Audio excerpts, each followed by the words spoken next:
सिंधी और सिंधी समाज की पहचान 1947 में भारत विभाजन के अंतर्गत हमारी मातृभूमि कर्मभूमि सिंध प्रदेश पाकिस्तान में चला गया। फलस्वरूप हिंदू सिंधी समाज को अपना सब कुछ त्याग कर खाली हाथ भारत आना पड़ा। भारत में भी हमें फिर बसने के लिए कोई ठिकाना, प्रदेश, जमीन नहीं दी गई। आथा सारा समाज देश के कोने कोने में बिखर गया।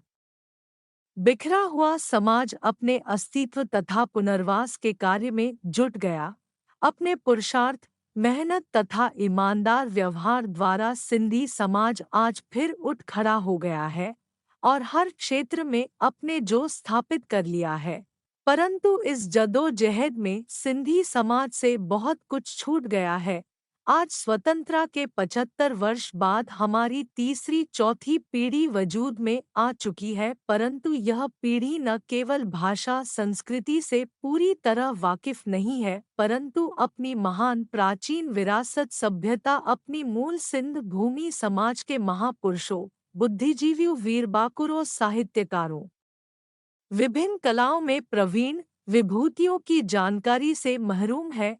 हमारा यह चैनल इस पीढ़ी को इन सभी विधाओं का ज्ञान देना है। चैनल हिंदी भाषा में बनाया गया है क्योंकि यह ज़मीनी सच्चाई है कि हमारी वर्तमान पीढ़ी हिंदी की अच्छी जानकार है और हम चाहते हैं कि सिंधी समाज के अलावा देश की अन्य समाज भी हमें जाने कि सिंधी समाज क्या है। सिंध की भौगोलिक स्थिति, सिंध जैसा कि आज मौजूद है, उत्तर में भवलपुर से, दक्षिण में अरब सागर से, पूर्व में पहाड़ियों और पहाड़ों की हलार श्रृंखला से और पश्चिम में रेतीले रेगिस्तान से घिरा है।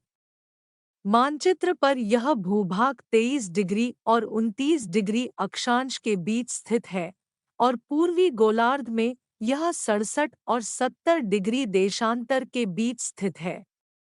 इस प्रकार चौड़ाई में 120 मील में फैला हुआ है और लंबाई है 700 मील।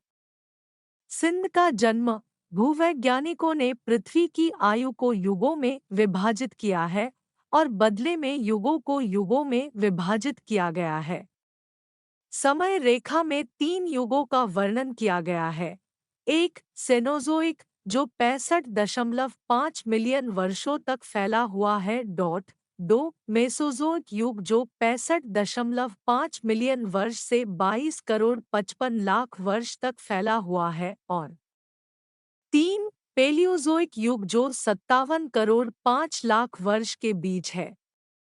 यह सब लौकिक समयरेखा के दायरे में तृतीयक युग में भारत के सिंध उत्तरी भाग सहित संपूर्ण उत्तर भारत एक भूभाग के रूप में उभरा और उफनते समुद्र के स्थान पर अब हमें हिमालय की बर्फ से ढकी चोटियां मिलती हैं और उस उथल पुथल के दौरान वर्तमान सिंध का उदय हुआ।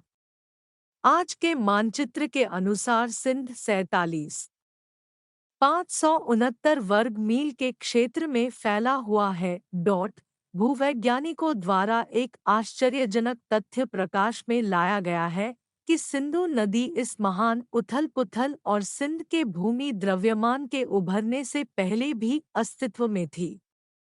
सिंध के प्रसिद्ध इतिहासकार श्री बहरामल मेहरचंद ने प्रोफेसर पीठावाला को उद्धृत करते हुए टिप्पणी की, जैसे प्रकृति बच्चे के जन्म से पहले माँ के स्तन में बच्चे को दूध प्रदान करती है, सिंधु नदी सिंध के उद्भव से पहले ही अस्तित्व में थी। यह सिंधु पूर्ववर्ती जल निकासी का एक उदाहरण है जो महान हिमालयी उथल-पुथल से पहले भी मौजूद था। प्रो पीठावाला पृथ्वी के चमत्कार PP 5657।